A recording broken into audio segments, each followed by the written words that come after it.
Good afternoon, ladies and gentlemen. Thank you, Mr. Chairman. I'd like to thank the organizers for inviting me to be with you this afternoon. I've always wanted to come to Asia, and one of my dreams was to visit India. There's no better way to be in India, attending this conference.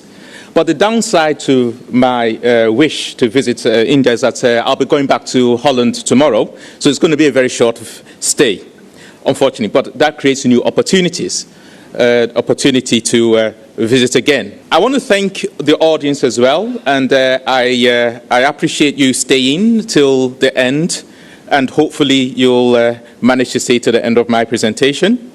I'll be talking to you about my topic, which I think is relevant for this conference, and it's on how do we prepare new generation high-impact leaders for healthcare delivery. I'm assuming that in the audience you have people from the healthcare industry. One, thank you. So at least I feel there is support for me. Thank you very much. And what I want to focus on is what are the needs, the conditions and promises for developing these leaders in resource-limited environments. I don't like using the word developing countries, so I would prefer to use the word resource-limited countries. This is where I work. This is my academic institution in the Netherlands, Maastricht University, where I do my educational development and research work. This is where I train junior doctors through the whole continuum, so from medical students to residents who are in training to become pediatricians. And like I said, I'm going to focus on the need, the conditions, and the promises for this, developing new generation high-impact leaders for healthcare delivery. As we all know, healthcare, Dr. Agarwal said, education is in crisis and chaos. Well, healthcare is also in crisis and chaos. So that, at least that will give some support there. So first of all, the need for new generation high-impact leaders. Like I said, healthcare delivery is changing. There's a growing need for a new generation of physicians with different sort of skills.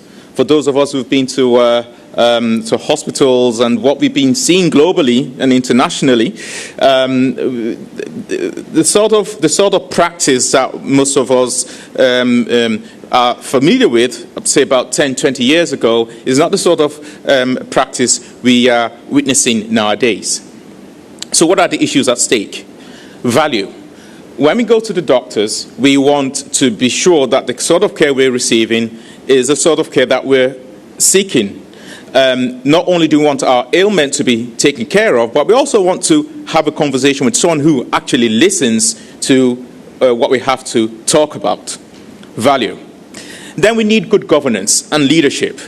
Not only is there trouble with money, like my colleague from Uganda, but also in healthcare, we need good governance and leadership in healthcare delivery and management of resources. And of course, medical training. We need to train doctors, like Dr. Agarwal mentioned.